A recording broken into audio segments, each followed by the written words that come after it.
ओम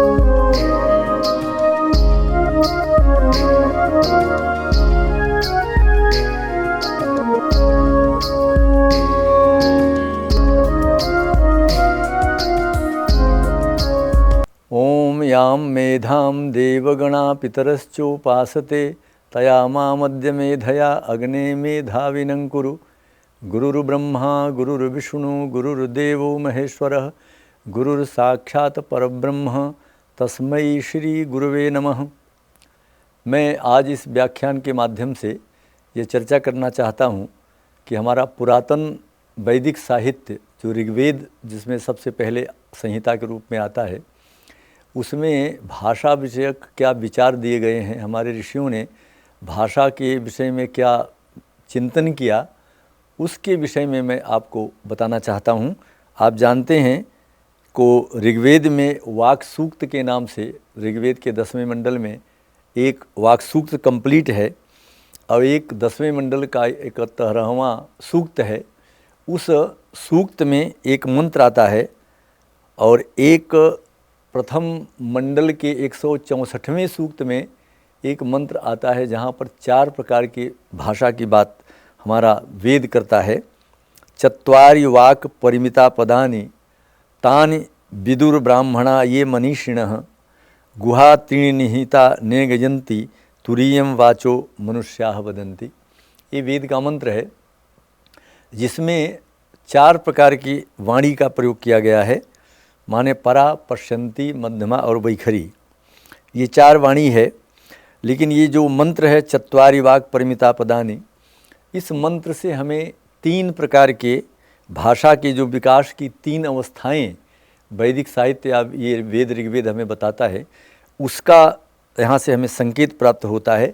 जब हम शोध की दृष्टि से अगर विचार करते हैं और जो रिसर्च लिंग्विस्टिक्स की दृष्टि से भाषा संबंधी जब विचार किया जाता है, तो सबसे पहले हमारे पास वैदिक साहित्य है जिसमें हमें ये वेद मंत्र मिलता है।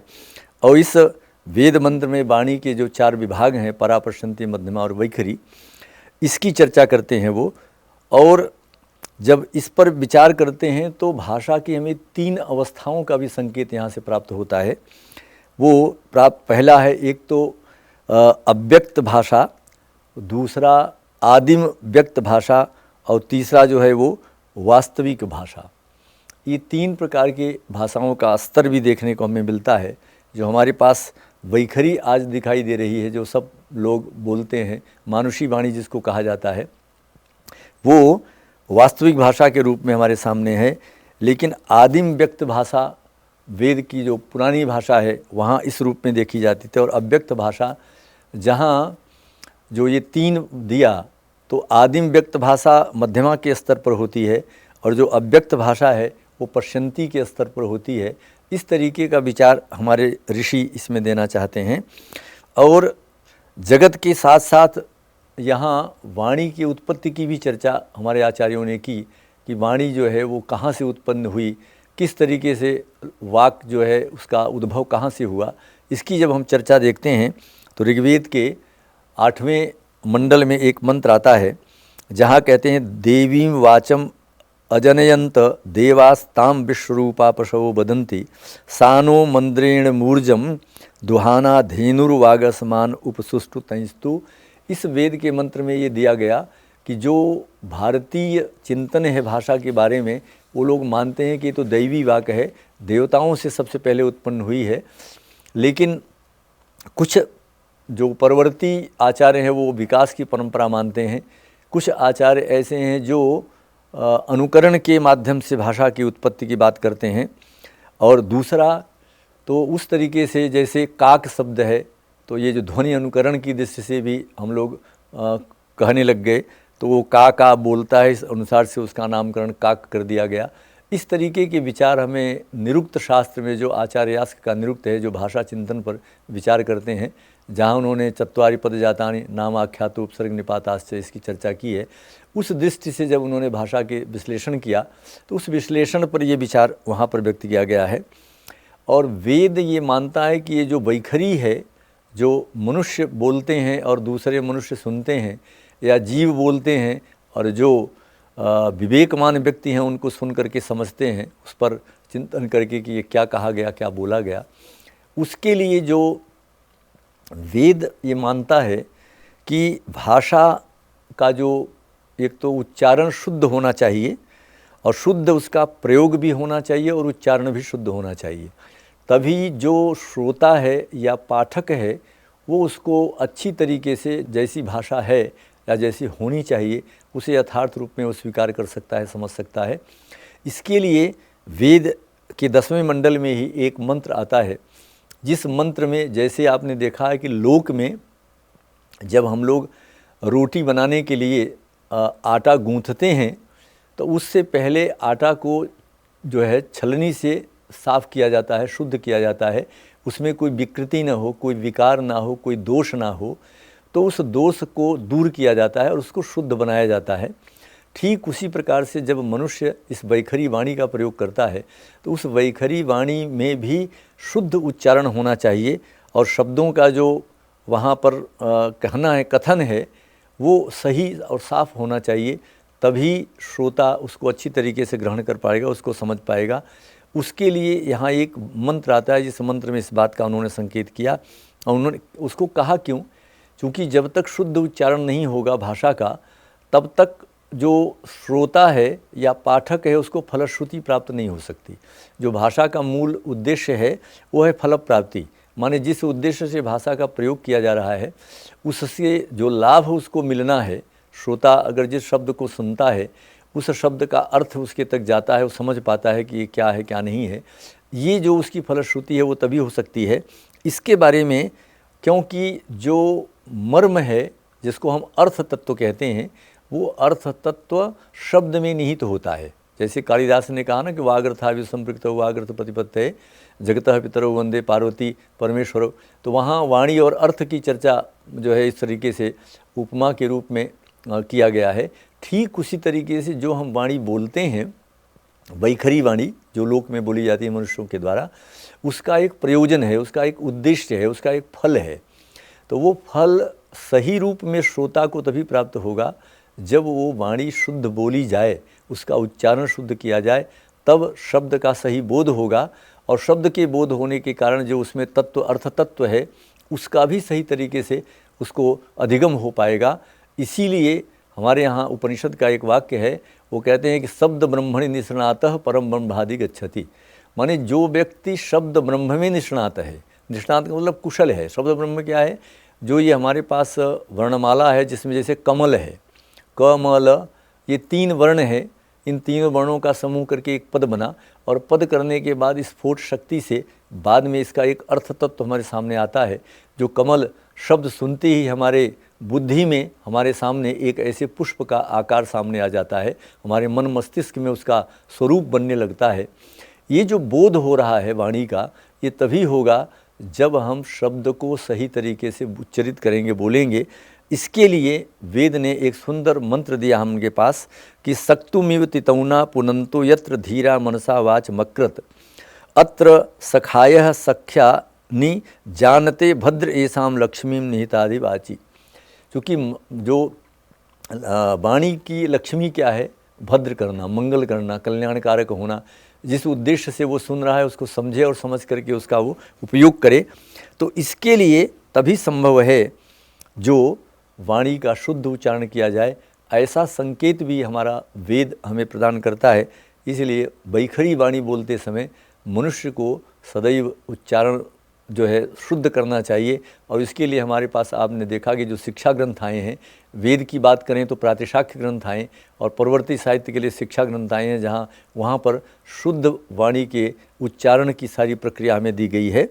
और मानक मान करके जब भाषा के विश्लेषण का दौर प्रारंभ हुआ था, उस समय भी ये जो वेद ने ही सबसे पहले हमें इसकी चर्चा दी, इसका संकेत दिया। जो वेद में एक मंत्र आता है जहाँ इस बात का संकेत किया गया है कि मानक मान करके भाषा का विश्लेषण भी सबसे पहले हमें वैदिक साहित्य से मिलता है। वहाँ एक मंत्र है, यज्ञेन वाचः पदवीयमायन तामन्व बिंदन ऋषिषु प्रविष्टाम तामाभृत्या विदधुः पुरुत्रा तरम सप्तरेभा आभिंसम नमन्ते।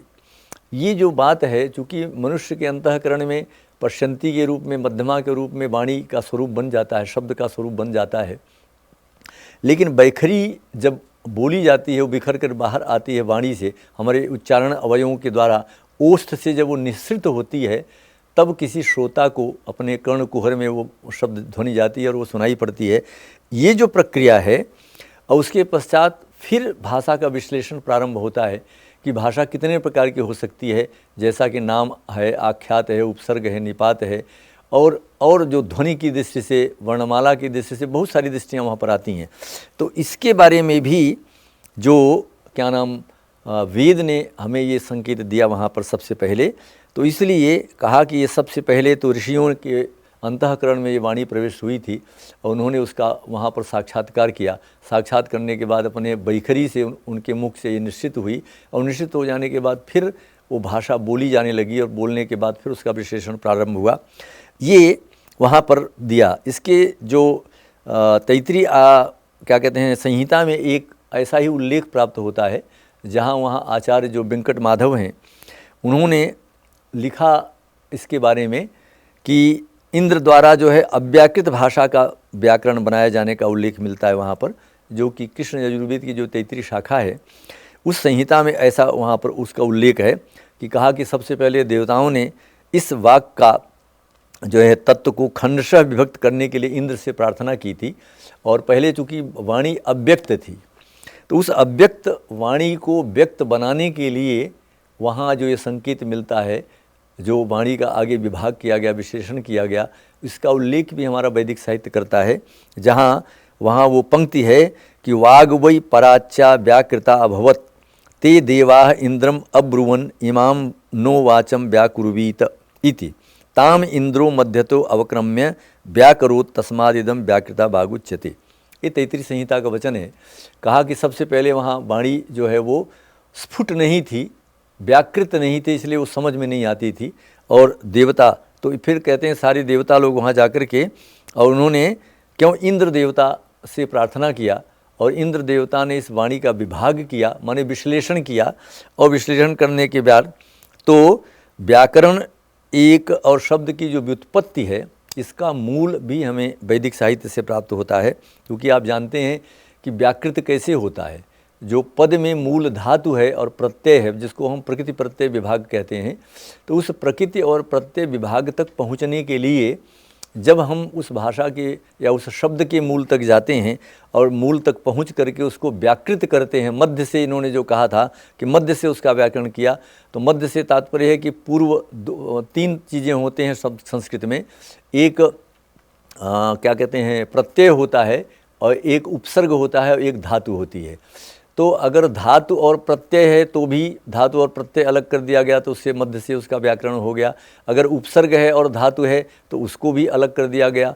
तो इस तरीके से ये जो विश्लेषण की बात, भाषा की बात आई, वो विश्लेषण भी हमें वेद से ही संकेत मिलता है, जहाँ ऋग्वेद में और हमारी ये जो तैतृय संहिता है वहाँ पर इसके लिए दिया गया। और इसका जो व्याकरण और शब्द की व्युत्पत्ति का जो मूल धात्वर्थ तक पहुँचने की जो प्रक्रिया एक प्रवृत्ति हमारे ग्रंथों में, जहाँ भाषा का विश्लेषण किया गया, चाहे वो हमारे पास व्याकरण पाणिनि का ग्रंथ हो, महाभाष्य हो और इत्यादि और ग्रंथ हों, या फिर इससे पूर्व अगर हम देखें तो आचार्य यास्क का जो निरुक्त ग्रंथ है, जहाँ भाषा का विश्लेषण किया गया, सबसे पहले मिलता है हमें देखने के लिए। वहाँ इस मूल तक पहुँचने की बात, इसके लिए अगर आप देखें तो इंद्र के लिए जो दो शब्द वेद में प्रयुक्त किए गए हैं, एक पुरंदर है और एक पुराशाट है। इन दोनों शब्दों में जब आप पहुंचते हैं कि ये पुराशाट और पुरंदर क्या है, तो पुरम माने जो किले को कहते हैं, और द्विविदारण्य धातु है वहाँ, इससे भी पुरंदर शब्द बनता है जो इंद्र का ही वाचक है। और पुराशाट भी है जो आप देख सकते हैं इस धातु शब्द का। तो ये दोनों ऐसे शब्द हैं जहाँ पर व्युत्पत्ति की प्रक्रिया जो प्रारंभ हुई है वेद में, जो हमारे परवर्ती साहित्य में आई, इसका संकेत भी, इसका सूत्र भी हमें यहाँ से प्राप्त होता है। इसके लिए मैं एक ऋग्वेद का दूसरा शब्द आपको देता हूँ जो क्षिति शब्द है। क्षिति शब्द से प्रकृति प्रत्यय का ज्ञान का अनुमान किया जा सकता है बड़े आराम से कि किस तरीके से हमारे आचार्यों ने इसको दिया। अब क्षी और से तीन प्रत्यय जब आप करते हैं तो अधिकरण में निवास अर्थ में इसका प्रयोग किया गया है। क्षिति शब्द का वहाँ अर्थ है निवास के अर्थ में, माने यहाँ कर्म में निष्पन्न शब्द जो है जब हम करते हैं तिन को क्षी धातु से, तब शासन करता अर्थ होता है। क्षिति माने राजा, प्रशासनार्थ जो है होता है। तो ये दो शब्द यहाँ पर दिए गए आपको क्षिति में, एक क्षी धातु तिन प्रत्यय अधिकरण के अर्थ में जो निवास के अर्थ में प्रयुक्त की गई है वेद में, और दूसरा जो यही क्षिति शब्द कर्म में जब इसका प्रयोग किया जाता है तो वही क्षिति शब्द शासनार्थ अर्थ प्रयोग किया जाता है। ये जो उल्लेख वेद हमें कर रहा है ये वस्तुतः भाषा के विश्लेषण की प्रक्रिया का संकेत हमें वहाँ पर मिलता है। और इसी बात को लेकर के आचार्य यास्क ने निरुक्त में शब्द की निष्पत्ति की चर्चा वहाँ पर की है।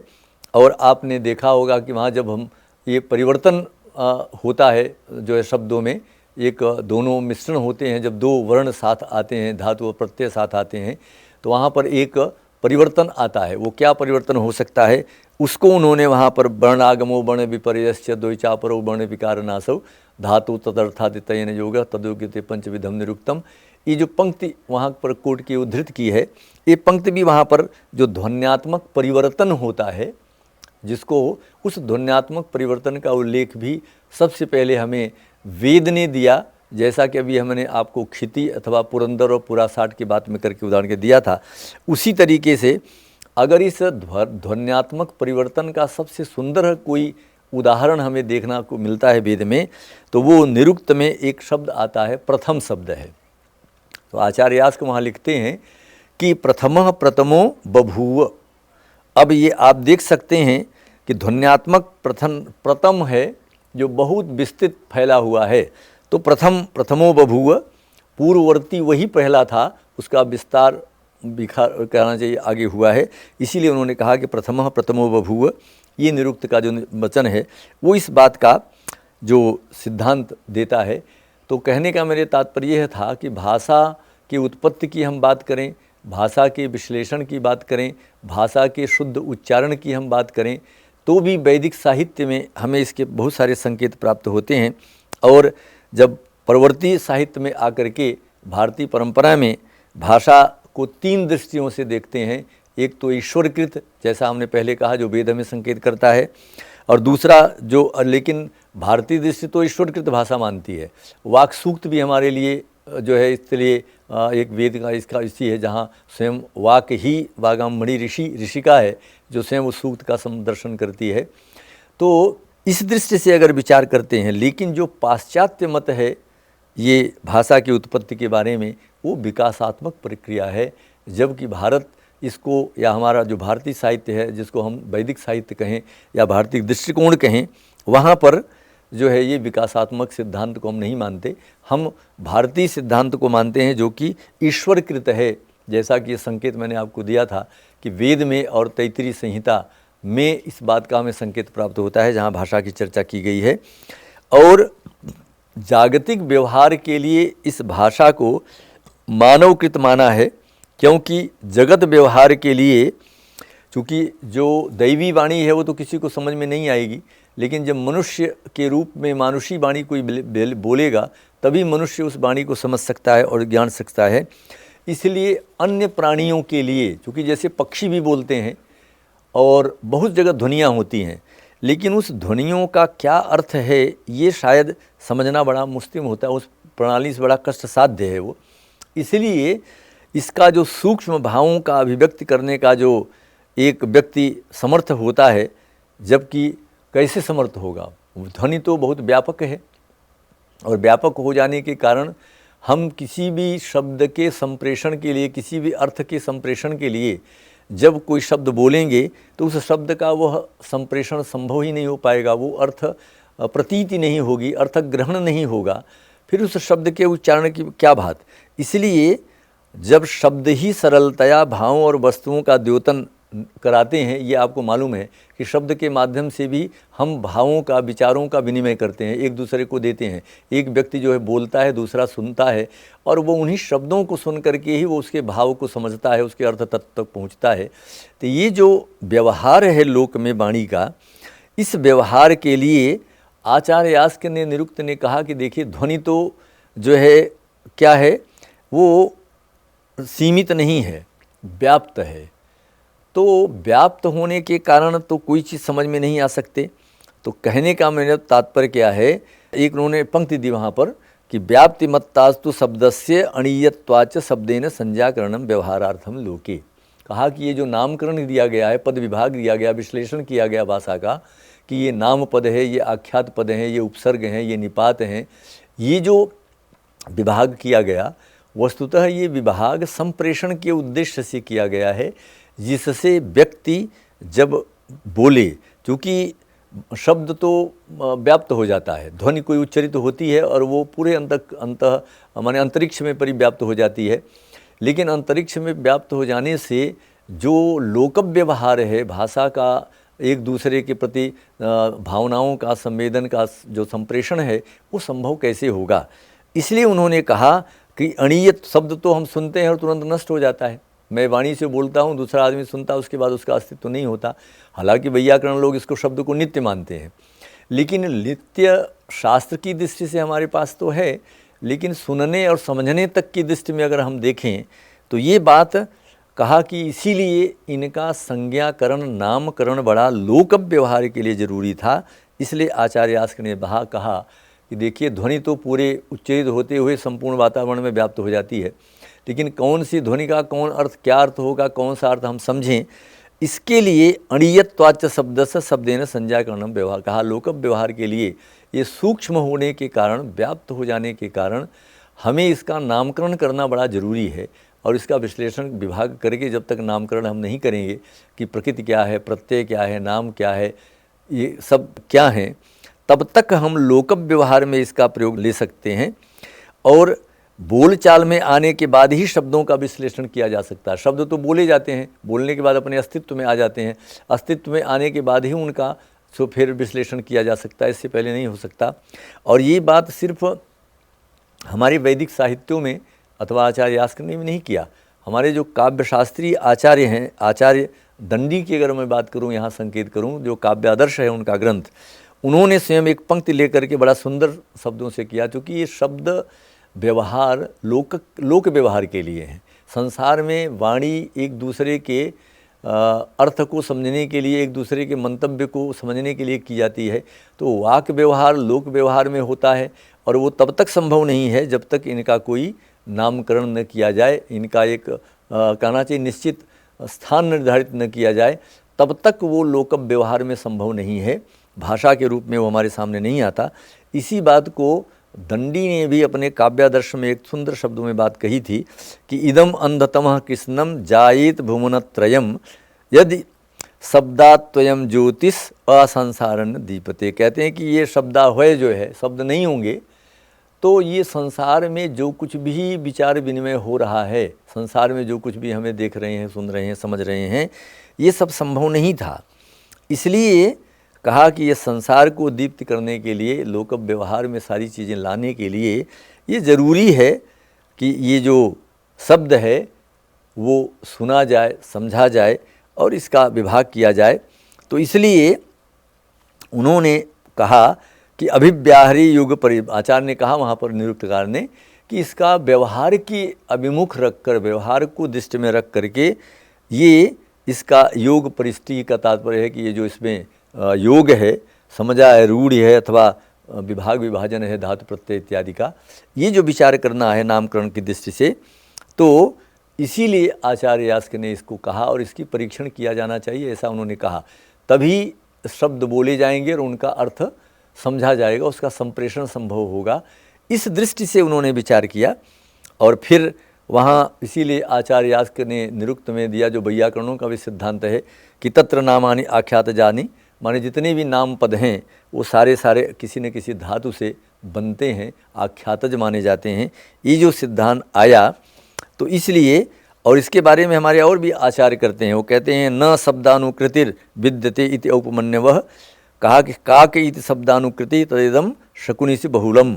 ये उत्पत्ति के लिए बाद में कहते हैं कि शकुनि जितने पक्षी इत्यादि हैं वो सारे, वो भी तो ध्वनि करते हैं, बोलते हैं, लेकिन उनके ध्वनि के का अनुसरण करते हुए, उसके अनुमान के उसके आधार पर अनुगमन करते हुए उनका नामकरण किया जाता है, ये शब्दानुकृति विद्यते। तो कहा कि यहाँ ऐसे नाम में शब्दानुकृति है कि वो जो व्यक्ति जैसे शब्द बोल रहा है उन शब्दों के अर्थ पर उनका नामकरण किया गया। तो हमारे यहाँ भाषा के विश्लेषण के समय, उनका विभाग करते समय भी इनका नामकरण इसलिए कहा ज़रूरी है।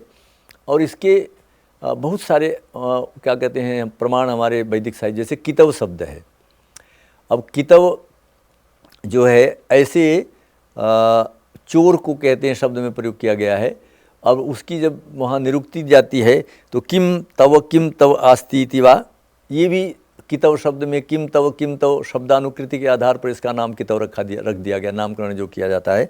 तो ये नामकरण के सिद्धांत की दृष्टि से अगर हम विचार करते हैं तो भाषा के बहुत सारे ऐसे प्रमाण, ऐसे साक्ष्य हमें वैदिक साहित्य से उपलब्ध होते हैं, जिन वैदिक साहित्य के इन सारे प्रमाणों को लेकर के परवर्ती आचार्यों ने इसके, चाहे हम उच्चारण की बात करें, चाहे भाषा के विश्लेषण की बात करें, चाहे वाणी के विभाग की बात करें, ये सारी चर्चा हमें वैदिक साहित्य से प्राप्त होता है। और वहाँ उस जो सूत्र हमें प्राप्त हुए हैं, उन्हीं सूत्रों के आधार पर परवर्ती आचार्यों ने, हमारे शास्त्रकारों ने इसका विस्तृत विवेचन जो किया है, चाहे वो भाषा की दृष्टि से किया जाए अथवा उच्चारण की दृष्टि से किया जाए, लोक व्यवहार की दृष्टि किया जाए, अथवा भाषा की उत्पत्ति कैसे हुआ, नामकरण किस तरीके से लोक में लोगों को किया शब्दानुकृति के आधार पर, ये सारे की सारी बात जो की चर्चा है, ये हमें वस्तुतः वेद के मंत्र हैं, उन वेद के मंत्रों में यत्र तत्र दिखे बिखरे हुए देखने को मिलते थे। उन्हीं को हमारे आचार्यों ने देखा, वहाँ से सूत्र ग्रहण किया, और सूत्र ग्रहण करने के बाद फिर परवर्ती साहित्य में इनका विवेचन किया गया। तो इसलिए हम सबको, और जो ध्वनि परिवर्तन के जितने भी कारण हो सकते हैं, जैसे वर्णागमो वर्ण विपर्य, ये बात मैंने उठाई थी आपको, इसी तरीके से अगर आप देखें तो जो असिमिलेशन और डिसिमिलेशन अंग्रेजी में हम लोग इसको कहते हैं, माने समीकरण और विषमीकरण। तो ये जो समीकरण होता है, मिलाना जो है, माने आदि मध्य अंत स्वर लोप इत्यादि की जो बात हम करते हैं शब्दों के रूप में, तो इन सब को भी इस दृष्टि से अगर विचार किया जाए तो वहाँ पर वेद में बहुत सारे ऐसे हमें जो है संकेत मिलते हैं। और कई बार जो है संप्रसारण की जो है दृष्टिकोण हमें वहाँ पर दिखता है शब्दों का। कभी आद्यंत विपर्यय की दृष्टि हमें देखने को मिलता है, कहीं मध्य में स्वरागम, जिसको प्रातिशाख्यों में स्वरभक्ति की संज्ञा दी गई है, उसका भी हमें पर, जिसको हम वर्णोपजन कहते हैं, आचार्य यास्क ने इसको वर्णोपजन कहा है। तो वर्णोपजन का माने मध्य में, दो पदों के मध्य में एक वर्ण का आगम आ जाता है, तो इसी को मध्य स्वरागम या वर्णोपजन भी कहते हैं। जैसे उदाहरण के लिए भ्रस धातु है, इससे जब हम भरूज शब्द बनाते हैं, है ना, सुवर्ण से सुवर्ण बनाते हैं, तो ये जो पद हैं इसमें जो है मध्यम स्वरागम की बात, जिसको वो वर्णोपजन की बात कहते हैं। जैसे अस धातु से अस्थात की हम बात करें, ब्री धातु से द्वार की बात करें, भ्रस धातु से भरूज की बात करें, तो यहाँ जो आगम दिखाई दे रहा है मध्य में आपको, ये वस्तुतः उपजनी ही माना जाता है। और इस तरीके से, और आद्यंत विपर्यय, जैसे लोक में बड़ा सुंदर एक शब्द उदाहरण में ध्यान में आ रहा है, वो है जैसे नखलऊ। आपने देखा है कि लखनऊ शब्द को प्रायः आद्यंत वर्ण विपर्यय करके लोग नखलऊ भी बोलते हैं, माने पूर्व का पद अंत में चला गया और अंत वाला पद पहले आ गया। ये भी प्रक्रिया हमें बहुत सारे देखने को मिलती है, जहाँ भाषा के विश्लेषण की चर्चा करते हैं, ध्वनि परिवर्तन इत्यादि में। और संप्रसारण तो आप सभी जानते ही हैं कि ईगयण संप्रसारण पाणिनि का सूत्र भी है। तो प्रसारण की दृष्टि से भी, जैसे मृदु शब्द है, अब मृदु में मृद धातु है, प्रथ धातु से हम पृथु बनाते हैं शब्द, तो यहाँ पर बिना संप्रसारण के इस शब्द का जो है वो निर्माण नहीं हो सकता, जो आख्यातज शब्द हम जो मानते हैं नहीं हो सकता। तो इसलिए इस तरीके की जो चर्चा ध्वनि संबंधी, भाषा विषयक संबंधी जो विचार हैं, ये विचार भी हमें वैदिक साहित्य में और वेदांग साहित्य में प्राप्त होता है देखने के लिए, जहाँ से ये पर आया। और फिर जब हम रूप विज्ञान की बात करते हैं, जिसको मॉर्फोलॉजी अंग्रेजी में कहा जाता है, इसकी चर्चा भी आपको सबसे पहले निरुक्त में देखने को मिलती है, आचार्य यास्क ने दिया पर वहाँ, है ना। तो वो जैसे वो उन्होंने माना था कि चत्वारि पद जातानि नामाख्याते उपसर्ग निपाताश्च, तो वहाँ ये जो नाम शब्द के लिए बाया, तो उन्होंने यहाँ पर दिया कि ये नाम कैसे हो सकता है। तो वहाँ तत्कथम अनुदात्त प्रकृति ही नाम स्यात्, चत्वारि पद जातानि में वहाँ क्रोवृत्रः, तो ये जो एक वृत्त शब्द को लेकर के वहाँ बड़ा बड़ा विचार विमर्श हुआ था उस ग्रंथ में। उसी चर्चा में यहाँ पर उन्होंने कहा कि अनुदात्त प्रकृति नाम शब्द कैसे हो सकता, क्योंकि आप जानते हैं कि जब हम वैदिक शब्दों की चर्चा करते हैं तो वेद जो है वो सस्वर वाणी थी, वहाँ उदात्त, अनुदात्त और स्वरित, इन तीन दृष्टिकोणों से हमारे शब्दों का उच्चारण किया जाता था। और इन उच्चारण से अथवा उदात्त और अनुदात्त दोनों स्वरों के भेद से भी शब्द के अर्थों में भेद होता है। आप सब जानते हैं कि वेद जो शब्द है, विद धातु से घई प्रत्यय करते हैं, तो घई प्रत्यय से एक पद तो आदुदात्त होता है नित्यादि नित्यम से, वहाँ उस वेद का अर्थ होता है ज्ञान, ज्ञान राशि या शब्द राशि उसका अर्थ है। लेकिन अच प्रत्यय जब इसमें आता है, वेग वेश बंधा करने से घई है, और उच्छादी नाम और विषादी नाम दो सूत्र हैं पाणिनि के, जो बाधित करके एक जगह घई करते हैं, एक जगह अच करते हैं। अच प्रत्यय जब आ जाता है तो चितः से यही पद अंतोदात्त होता है, माने वेद का जो द है वो उदात्त होगा और वे जो है वो अनुदात्त होगा, जबकि पहले वाला जो वेद था वो अनुदात्त आदि का था और अंत स्वरित था। तो इस दृष्टि से एक का अर्थ हो रहा है शब्द राशि, ज्ञान राशि, और उसी वेद का दूसरा अर्थ जो अनुदात्त है उसका अर्थ होता है दर्भमुष्टि, माने मुट्ठी भर कुश, जिसका प्रस्तरण जो है वो वेदी पर किया जाता है यज्ञानुष्ठान के समय। तो वैदिक वाणी की जब हम चर्चा करते हैं, वैदिक भाषा की जब चर्चा करते हैं, तो वहाँ पर वस्तुतः ये उदात्त और अनुदात्त और स्वरित तीनों, स्वरित तो आप जानते हैं कि आवश्यक परिवर्तन है, लेकिन एक जात्य स्वरित होता है जो उदात्त के बराबर स्वर माना जाता है, जैसे कन्या आदि इत्यादि पदों में वेद में मिलता है। तो मेरा कहने का तात्पर्य यह था कि इस दृष्टि से भी विचार हमें वैदिक साहित्य से ही सूत्र प्राप्त होता था, जहाँ हमने रूप विज्ञान की चर्चा भी ज़्यादा भाषा विश्लेषण में भाषा की दृष्टि से जब चर्चा की थी तब वहाँ पर किया था। तो इसलिए, और आप ध्यान रहेंगे ऐसा क्यों कहा, आचार्य यास्क ने इसके लिए एक शब्द दिया है जो विभक्ति की बात की है। तो कहते हैं दृष्ट व्ययम तु भवति, रूप विज्ञान में यहाँ ऐसा क्यों कहा, तो कहते हैं वहाँ दृष्ट शब्द का विभक्ति के लिए उन्होंने दृष्ट व्यय की बात की है, माने जो नाम पद है वो नाम पद नाना प्रकार के विभक्तियों में, नाना प्रकार के वचनों में उसके अनेक रूप देखने को मिलते हैं, है ना। प्रथमा विभक्ति, द्वितीया, तृतीया, चतुर्थी, पंचमी, षष्ठी, सप्तमी में आप देखेंगे, और फिर जो है एक वचन, द्विवचन, बहुवचन में। तो इसको आचार्य यास्क ने वहाँ दृष्ट व्ययम तु भवति ये नाम दे करके दिया। तो इसलिए कहते हैं कि वो नाम पद इसलिए उसको माना कि ये नाना विभक्तियों में, नाना वचनों में अलग अलग पृथक पृथक प्रयोग होता है, इसलिए विभक्ति के दृष्टि से दृष्ट व्यय शब्द का यहाँ उन्होंने प्रयोग किया है। तो रूप विज्ञान की भी जो चर्चा हम भाषा विश्लेषण की दृष्टि से करते हैं, प्रायः मैं ये चर्चा इसलिए आपसे कर रहा हूँ क्योंकि वस्तुतः भारतीय मान्यता आज तक यही रही है कि भाषा के विश्लेषण का सबसे बड़ा, जिसको माने लिंग्विस्टिक्स के जो बात कही गई वो पाश्चात्यों ने हमें दिया है, लेकिन मैं आज इस मत का खंडन कर रहा हूँ। भाषा विश्लेषण का सबसे सुंदर प्रयोग या सबसे सुंदर प्रारंभ हमारे वैदिक साहित्य में हुआ, और वैदिक साहित्य से लेकर के आचार्य यास्क ने अपने निरुक्त में इसका बहुत सुंदर तरीके से विवेचन किया है, जहां आपको सब कुछ मिल सकता है।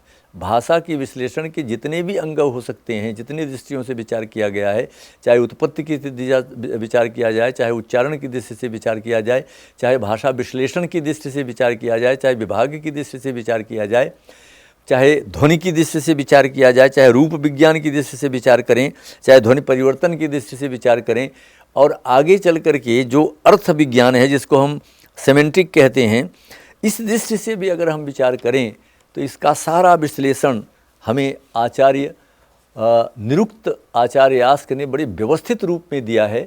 इसलिए पाश्चात्यों ने ये भाषा विश्लेषण की प्रक्रिया प्रारंभ की। ये जो मान्यता हम लोगों को की है ये बिल्कुल भ्रांत है, और इस पर हमें कभी चर्चा नहीं करना चाहिए, क्योंकि हमारे आचार्यों ने इससे पहले बहुत सारे बातें कर दी हैं।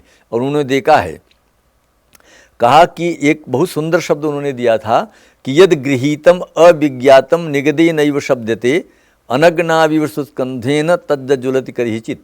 उन्होंने कहा कि अगर जो शब्द हमने जाना और उस शब्द का जो अर्थ है उसको अगर भली भांत से हम नहीं समझे तो ये तो उसी तरीके से हुआ ना जैसे जो क्या कहते हैं शुष्क ईंधन है, लेकिन अग्नि के बिना वो जल नहीं सकता, उसमें आग नहीं आ सकती, कैसे वो जलेगा। तो प्रश्न ये है कि जब शब्द हम उच्चरित कर रहे हैं, ध्वनि बोली जा रही है, लेकिन जब उस शब्द के ध्वनि का आगे विश्लेषण करके हमने उसको निर्धारित कहीं नहीं किया, तब तक जो हमारा मुख्य प्रयोजन है कि वाक व्यवहार के माध्यम से भावों का संप्रेषण करना, एक दूसरे तक अपनी बात को पहुंचाना, जो अर्थ का प्रयोजन है, तो इसलिए और इसके लिए तो आचार्यास ने कोट भी किया है, एक वेद का मंत्र भी देते हैं कि अस्थाणुरयम भारहारः किलाभूत अधित्य बीजमिन्न बीजानोति अर्थम। ये जो वेद का मंत्र है वो इसी बात को कहा कि भाई अगर शब्द अर्थ तत्व को हम नहीं जानते तो उस शब्द से हमारा मतलब क्या है। वो शब्द बोला गया और हमें समझ में नहीं आएगा इस शब्द का अर्थ क्या होता है। तो जो वाक व्यवहार लोक में है, भाषा का जो संप्रेषण लोक में है, वो है भावों का संप्रेषण। एक व्यक्ति का भाव दूसरे व्यक्ति की तक पहुँचे, एक व्यक्ति जो कुछ कह रहा है वो दूसरा सुनकर उसको समझ ले और आगे उसका प्रयोग करे और आगे वो प्रवृत्त हो।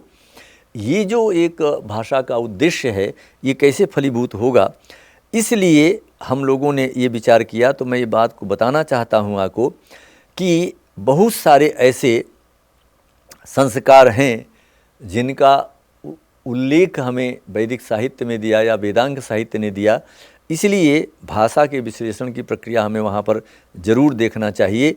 चूँकि आचार्य यास्क ने बहुत सुंदर तरीके से निरुक्त में इस सब का उदाहरण दिया है। उन्होंने एक छोटा सा वाक्य दिया था कि यथाप इदम अंतरेण मंत्रेषु अर्थ प्रयोजन पद्धति। ये जो निरुक्त का उद्देश्य दे रहे हैं, प्रयोजन, निरुक्त का प्रयोजन क्या है? निरुक्त का प्रयोजन है वेदार्थ की प्रतीति कराना। माने वेद के मंत्रों में जो बात कही गई उसमें क्या हमारे ऋषियों ने दर्शन किया, देखा, किस तत्व के बारे में वो कहना चाहते हैं, ये हम तभी जानेंगे जब हम उसके वेदार्थ का जो अर्थ तत्व है, जिसको फल और पुष्प आचार्य यास्क कहते हैं निरुक्त में, उस फल और पुष्प तक हम जब तक नहीं जानेंगे तब तक उसके भाषा का प्रयोजन निष्फल हो जाता है। इसलिए ये बात जानने के लिए वहाँ उन्होंने कहा था कि अथ इदम अंतरेण अपि अथापि इदम अंतरेण मंत्रेषु अर्थ प्रत्ययो न विद्यते। अर्थ प्रतीतिर मंत्र में कैसे होगी जब तक आप इस भाषा को अच्छी तरीके से विश्लेषण करके नहीं समझते। और क्यों ऐसा कहते हैं कि अर्थम अप्रतीयतो नात्यंतम स्वर संस्कार उद्देश्य। उन्होंने ये भी कहा, इसलिए कहा कि न संस्कार उद्देश्य, तात्पर्य क्या है कि जब तक आपको भाषा माने शब्द बोला जाए, ध्वनि बोली जाए, उस ध्वनि को सुन करके आपको अर्थावगम नहीं होता, तब तक उस भाषा का कोई प्रयोजन नहीं है, उद्देश्य नहीं है। और दूसरी बात यह है कि जब तक अर्थ प्रतीति नहीं होगी, अर्थ आप समझेंगे नहीं, तब तक भाषा का विश्लेषण भी संभव नहीं है। वो भाषा नाम है कि आख्यात है कि उपसर्ग है कि निपात है कि क्या है, ये इसका फलीभूत नहीं होता। तो इसलिए स्वर संस्कार नात्यंतम स्वर संस्कार उद्देश्य की तात्पर्य यही है। इसलिए कह दिया गया कि भाषा में जो वहाँ पर संस्कार हैं, सुनने मतलब कहना चाहिए प्रकृति प्रत्यय विभाग है और किस तरीके से उसको विभाग करके समझाना है, इन सब को समझने के लिए हमें निश्चित रूप से इस अपने जो वैदिक साहित्य और वेदांग साहित्य में निरुक्त है, इस निरुक्त का स्वाध्याय करना चाहिए, जहाँ इन्होंने बहुत सुंदर तरीके से बहुत सारे सूत्र हमें वहाँ पर दिए हैं। और अर्थ परिवर्तन कैसे होता है, आपने निघंटु शब्द का वहाँ जो निर्वचन आचार्य यास्क ने दिया है, इसी को निघंटवः अकस्मात् निगमा इमे भवन्ति समाहृत आख्याता इत्यादि जो उन्होंने दिए हैं, इनकी जब आप स्वाध्याय करके समझने की कोशिश करते हैं तो आपको बहुत सारी दृष्टियाँ वहाँ भाषा के विभाग और विश्लेषण की बात प्राप्त होती है। और आपने देखा है कि अर्थ परिवर्तन की दृष्टि से भी आचार्य यास्क ने बहुत सुंदर सुंदर बातें की है और वो उन्होंने वेद से ही ग्रहण किया है।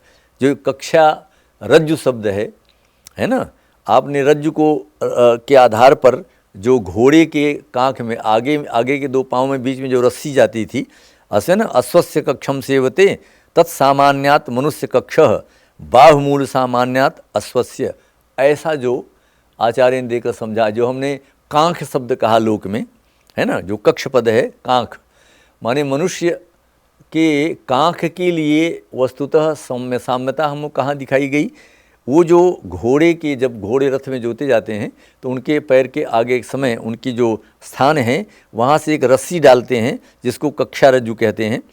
तो उस रज्जु कक्ष, अश्व के कक्ष में जो रस्सी वहाँ पर गई है ना, उसी के आधार पर मनुष्य के कक्ष माने जो हाथ, मनुष्य को अगर पाँव नीचे और हाथ ज़मीन पर कर दिया जाए तो वही स्थिति बन जाएगी पशुवत उसकी भी। और फिर उसके जो ये आगे के हाथ के नीचे जो पक्ष है जिसको हम कांख कहते हैं, तो ये उससे तो कहा कि ये अर्थ परिवर्तन इस तरीके से आया। कहाँ वो कक्षा रज्जु कही जाती थी और यहाँ वही कक्षा शब्द यहाँ कांख के लिए प्रयोग किया जाने लग गया। तो उन्होंने फिर आगे कहा कि यहाँ क्या स्थिति है, तो एक सुंदर शब्द उन्होंने कहा कि पशुपाद प्रकृति ही है ना, प्रभागपादानुसामान्यात, ये पंक्ति दे करके इस बात का उन्होंने सुंदर संकेत किया है। और यही नहीं, शब्द के अर्थों में अपकर्ष होता है और उत्कर्ष होता है। ये जो एक सिद्धांत है बड़ा सुंदर, ये भी वेद से ही प्राप्त हुआ है। आपने विष्णु सूक्त का एक मंत्र सुना होगा, प्रतद विष्णु स्तवते मृगोन भीम्य कुचरो गृहस्था। वहाँ जो कुचर शब्द आया है, इस कुचर शब्द की सुंदर व्याख्या करते हुए ये जो निर्वचन आचार्य यास्क ने कुचर शब्द का दिया है, इस कुचर शब्द के निर्वचन के माध्यम से, निरुक्त के माध्यम से शब्दार्थ के उत्कर्ष और शब्दार्थ के अपकर्ष का भी संकेत आचार्य यहाँ पर देते हैं। आपने देखा होगा कि जब कुचर मनुष्य के अर्थ में इसका अर्थ किया जाता है तो चरति कर्म कुत्सितम, है ना, ये अर्थ उन्होंने कहा। तो ये अपकर्ष है इसका, जिसको हम कुत्सित पुरुष कहते हैं, निंदा के अर्थ में जो इसका प्रयोग किया जाता है कुचर का।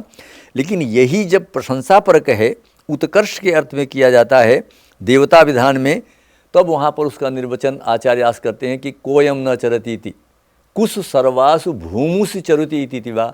ऐसा वो निर्वचन दे करके अर्थ के उत्कर्ष और अर्थ के अपकर्ष की भी चर्चा यहाँ पर जो है प्रकारांतर से हमारा आचार्य करता है।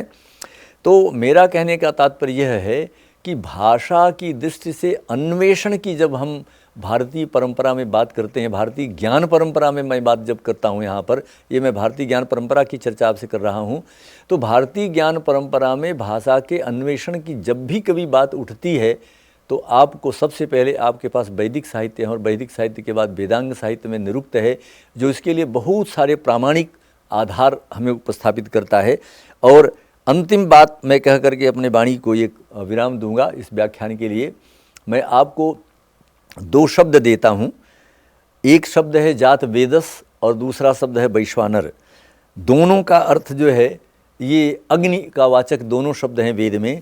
लेकिन जब आप इस अर्थान्वेषण की दृष्टि से इन शब्दों का विचार चर्चा करेंगे तो आप हैरान होंगे जान करके कि आचार्य ने किस तरीके से इस पद का विभाग कर पद के मूल में जा कर के इन शब्दों के अर्थ का परिवर्तन बताते हैं। और अन्वेषण, यथार्थ अन्वेषण करके आचार्य यास्क ने आधुनिक जो अनुसंधान की प्रक्रिया है उनमें उसका प्रयोग करके करते हैं उसमें, और अंततः उसका जो अर्थ, एक तो पार्थिव अग्नि किया उन्होंने, जात वेदस और वैश्वानर, है ना। तो वैश्वानर विश्वानरान नयति, ये भौतिक अग्नि है, लेकिन जात वेदस जो है वो दूसरा पार्थिव अग्नि जो कहा। और इसका प्रयोग स्वयं गीता में भी आपने देखा होगा कि अहम वैश्वानरो भूता, जो कहते हैं ना पचामी अन्नम चतुर्विधम, वहाँ गीता में प्रयोग किया गया। तो मैं ये कहना चाहता हूँ आपसे कि जात वेदस, जाते जाते विद्यते वा जात वित्तो वा जात धनो वा, ये जो निरुक्त करके दे रहे हैं आचार्य यास्क, जात वेदस अग्नि शब्द का और वैश्वानर अग्नि शब्द का, एक पार्थिव अग्नि है और एक अंतरिक्ष दैवी अग्नि है।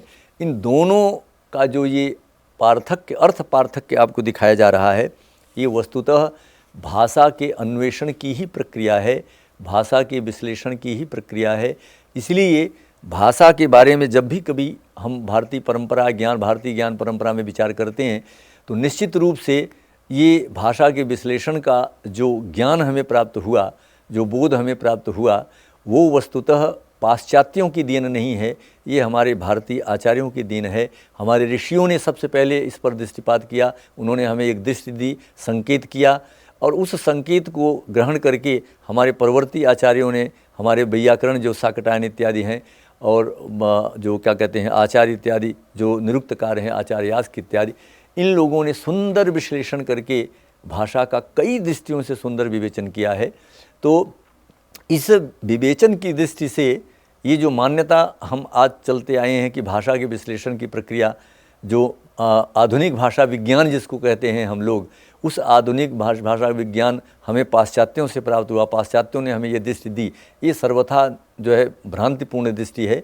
इसलिए मैं आपसे ये निवेदन करना चाहता हूँ इस व्याख्यान के माध्यम से कि जो हमारी ज्ञान परंपरा है, भारतीय ज्ञान परंपरा, हम उस पर गर्व करें। ये हमारी बौद्धिक संपदा है, इस पर हमें अधिक दृष्टिपात करने की ज़रूरत है, इसके तह तक पहुँचने की ज़रूरत है।